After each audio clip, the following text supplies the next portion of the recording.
2, 1, and welcome everyone to this episode of the Real Leaders Podcast. I'm your host, Kevin Edwards. Joining us today, folks, is the co-CEO of FedUp Foods. Please welcome Mr. Zane Adams. Zane, thanks for being with us today. Thank you. I appreciate you for inviting me. Of course. So we're here to bring people in. We're at the Most Summit. We're talking about impact. We're talking about regeneration. Yeah. How did your impact story begin? You know, I think really my impact story, I could go back to childhood, but let's keep it short and sweet. When I decided to move into Asheville was about 15 years ago, and so our facility is based in Asheville, North Carolina. And I really wanted to move there coming out of an intensive corporate world of development to build community, to build the layers of life that were more interesting. And I wanted to do something that was meaningful so that when I died, there wasn't just, I drove profit for another company and now here's all the fallout or the shrapnel based upon that experience. And so when I got to Asheville, it was really a clear point where when we connect our mind and body to intention, that we can actually start to shift the world a little bit. And I was doing that in my prior life and it just got destroyed. And a good example would be, I would bring in water heaters and solar heaters and try to pay better wages, and then a board over me would be that's not important, the bottom line is most important, and so we're gonna cut everything you've done. And so when I got to Asheville, the impact journey there was just, how can you take this business, actually start to shift the way business is done for your employees, actually do the work you need to do for the planet so that, our kids and grandkids still have a cool place to live, and how can you then also grow profits out of that? And so that was really where it started, and it started at the dinner table for me, because I just think when you get people around the table to eat, you can make differences. And I guess I should back up, but I'm in manufacturing. I make nutrient-dense beverages, and so part of our work is to kind of heal the gut. And so we always think a way to a man or to a woman's heart is through really beautiful food, and you get food by growing it, and you make beverages from food that you grow. So we thought our biggest way to create that impact is to have more accessible food. And that's when I decided in Asheville, I was okay, we're going to shift this up. I want to be in a company and create a company and help direct the future based upon what we believe in, not some intensive balance sheet that was projected upon us by an older generation. And so why did it start at the table? How did you come across a need in the market? Yeah, that's a good question. I think when we go to the store, some of us are really privileged to be able to shop at Whole Foods and not be the whole paycheck.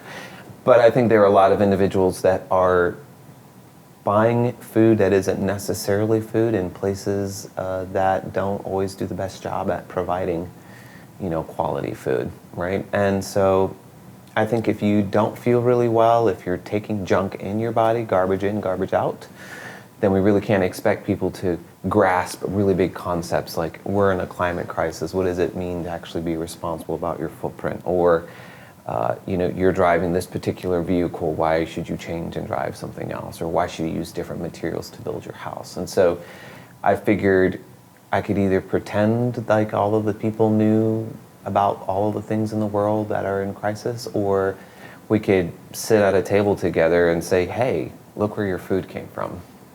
And you're about to put this in your mouth. And did it travel thousands of miles to get to you, boxed in styrofoam? Or did you go and drive down the street and buy it from a farmer that you knew grew it and used certain practices that kind of made the world a little bit better? And so we just thought naturally, well, let's start at the table. Let's just talk about how food is grown and where it comes from, and engage people in being more connected to where their food came from.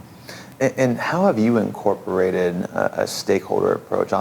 Obviously, you mentioned about a few of those concepts.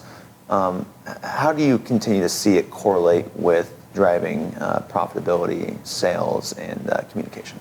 If we think about solar power, just go with me on this small rabbit trail. If we think about solar power, we've been told for a long time it's not really affordable, right? It's too hard, the panels are expensive, no one's really using it, so we still need to rely on extractive energy sources, and that could be coal, propane, all the other things, you name it. However, if you really think about it, if we put as much energy and thought process into creating a viable market for solar and solar capture and batteries, then it would get less expensive to do so. And so I look at that as a benchmark when I think about food. So we are in the functional fermented business. So we started with a brand, and now we provide private label services for retailers as well as some select brands around producing really good nutrient-dense food. And our thought was, okay, if we really want a solid food system that's doing regenerative growing, that's providing high quality food, we have got to basically buy food from those farmers. And the way to do that is to build a scalable platform where there's a lot of volume that can be purchased from a really regenerative farm. And the fastest way to do that is to create, I believe, a private label option. Because now you're working with stores. You're working with stores of a very captive audience. They're interested in the product. They're buying food, or in our case, beverage that we make and provide. And we're using high quality regenerative ingredients into that supply lane. So now we have, on the ground, shifted the conversation from this idealistic, well, one day when all the farmers grow regeneratively, then we'll have way more regenerative product. It's going to cost us cheaper. Into, no, we can buy it now. We can invest in those farmers. They can grow really great food. We can use high quality products and private label products. And it's more accessible, meaning more affordable to customers. And when you do that over and over again, you create profits. You actually are able to change your supply chain from, let me find out how to make really cheap, disgusting food and charge you a lot of money for, let me figure out a way to put really good, intentional, organically, regeneratively grown ingredients, make that the commonplace, and then scale that from there. And we've been really fortunate. We've been a profitable company for many, many, many years. And Zane, when you start in the corporate realm, going to Asheville, you want to start the table, you got this concept, now you're growing it. Along with that comes some growing pains. Yeah. A lot of people to oversee as well and lead. What leadership lessons have you taken away from this experience so far? I think the number one is humility is not just a disposition that you can fall into. It is a true livelihood of learning when you don't know. Continuing to be curious. Instead of automatically coming from an evaluative position of, I think that's wrong, explain to me how that works. Or why did you make that choice? Or why did you approach it from this position? Help me learn why you did what you did. And I think it shifts the dynamic from, I'm this person who's over you, who's requesting you or demanding that you answer my question, into, I'm your colleague and peer that really is interested in how you work. And then how can I support you? I think leaders in the end are servant leaders, right? They provide this service to both the organization and the people and the stakeholders. And the only way I can be of service is if I listen and if I'm also very curious about how those pieces come together. And the hardship, very early on, we had a challenge with our product category. People started pulling kombucha off the shelf in 2010 because some products were elevating over alcohol. And so we had the opportunity to either say, well, we're out of this business, or how do we figure out a process where we don't have the challenge of alcohol? And so we did that. We invested money there. We had an issue where we were in a living wage campaign for a while, and we wanted to pay people more money. We were small. We were trading kombucha. We were paying them $10. And the living wage organization was like, well, that's not a real living wage. Like, you can't take kombucha and pay your light bill.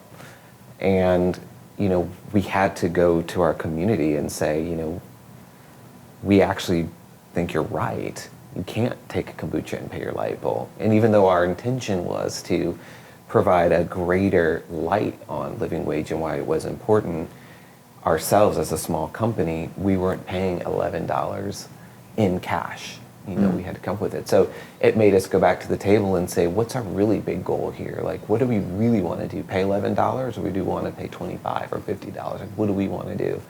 And that helped us kind of shift the way that we think about compensation and really put us on a path to profitability for the company that then opened up the ability to like raise everybody's pay up from the bottom. And that's what we did. And those were harder lessons, I think, that we had to learn. And there was no teacher there to say, here's what you shouldn't or should do. We just kind of leaned into our heart space and decided what feels good about what we leave after we're done here. What comes more naturally to you? Just this entrepreneurial mindset or leadership? I think they go hand in hand. I think any really capable leader is going to evaluate risk. I think entrepreneurs are driven by a greater sense of like accomplishment. I think one thing that fuels me is mission. And if it's not this, then something else, right? Like I genuinely believe that if everyone on this planet approached their life from a very mission-driven perspective, I think it gets a lot clearer. I think we get rid of the nonsense and the distractions, and we really focus on achieving the mission. And for us, it was to nurture life from a position of healing the gut, being a place where individuals could bring us into their lifestyle, into their celebrations and high moments. You know, when you get married, you have a glass of champagne and everyone's excited, or at the game, you're gonna pop a beer. And so all of these identities within our human culture are related to some type of food or beverage experience. They are the things that tie us together. And we just figured, why don't we give an alternative where we provide nutrient-dense options where people can pop a kombucha or a probiotic soda or a spritzer, or they take all the Coke out of their house and replace it with a really nutrient-dense opportunity that tastes good and it's low sugar and actually does something for your body versus just deplete it. And we're like, what if that was like key moments of celebration that people could now share, and they gather around that kind of idea. And that's always been the guiding point for the mission. That's always kind of driven. And I think leadership and entrepreneurship kind of dovetail when you're kind of really focused on that mission. They kind of go hand in hand to me. And just thinking about, when you exit this organization, what's the impact legacy you want to have? Oh, I could tell you my dreams about that. I think in a really pragmatic way that if and when I leave this organization, that we would have established an idea and concept within our retail community. That means the stores that are outlets for food. Believe that there is better food that is grown in a better way, that is actually affordable, and something that we should focus on. If that has been achieved, that would be great. If our footprint around food sovereignty, and what I mean by that is a supply line that's resilient and regenerative, that can actually sustain itself in deep climate crisis, that can be agile in its response systems around the pandemic, areas like new places, that would be a huge tick. And then the third one, I think, from a legacy perspective is, if people inside the Appalachian region, which we're in one of the most illiterate regions in the country, we have a beautiful, wonderful tapestry of humans and history, but it has not been accessible because of lack of opportunity. And if we can leave employees in a position that now allows them to create a legacy where their kids and their great-grandkids can be connected to the land, can actually pay for college, can actually provide for their families where their grandparents didn't, that would be a huge win. Zane, we talked a lot about your idea, how you've acted on your purpose and the legacy you want to leave. Let's bring this home. What is your definition of a real leader? I think a real leader is, in most succinctly, a humble servant of people that know how to be responsive to life, that can ask for counsel and wisdom from those that have gone before, and be able to provide and nurture an ecosystem of prosperity for the individuals at which they kind of connect with. And prosperity doesn't necessarily mean always money. It doesn't necessarily always yield what someone in a subjective way may be like, oh, you've been successful. But from a human level, where they can get up and say, that individual shaped and left an imprint upon me that allowed me to now evaluate something from a really different perspective. And I'm now more open, more capable, more clear because of their interaction. For Zane Adams, I'm Kevin Edwards, asking you to go out there, transform lives, and always, folks, keep it real. Thanks, Zane. Yeah. Appreciate you. Yeah. Great work. There you go.